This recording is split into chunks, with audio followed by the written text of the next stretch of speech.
Eugeni Alcaniz i Mari Carmen Redondo són dos realitzadors valencians que a més són parella. Una beca Erasmus els va obligar a mantenir la seva relació a distància durant 6 mesos i alhora els va fer treballar junts. I aprofitaren precisament la seva història i la d'una altra parella per a crear el documental artesanal Relacions 2.0 que estrenen este mateix diumenge a Sueca.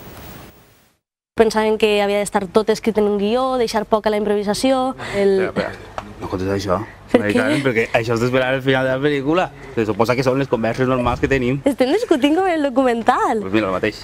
Discussions de parella reals entre estos dos realitzadors que il·lustren a la perfecció com van crear Relacions 2.0. La culpa la té una beca Erasmus. Eugeni l'envia a Bogotà on li demanaren fer un documental.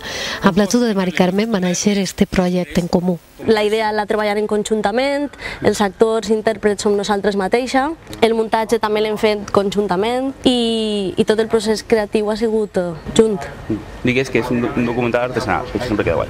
La seva història i la dels pares d'Eugeni fa 30 anys és el fil conductor d'una narració que aprofundeix en les relacions de parella a distància. Potser la tecnologia ha introduït canvis, però el missatge continua sent idèntic. Jo perfectament podia enviar una carta de mon pare a ella, firmat per mi, explicant pràcticament el mateix. Tot el món diu que antes tot era diferent i realment no era tan diferent. No t'ho he dit. M'ha posat a cases de salsa. 6 mesos de rodatge a Bogotà, Sueca i Gandia. La major part del material gravat a través de Bootcamp i un 40% d'animació són les dades d'esta història d'humor que alhora emociona. Tu, jo i el documental hem acabat.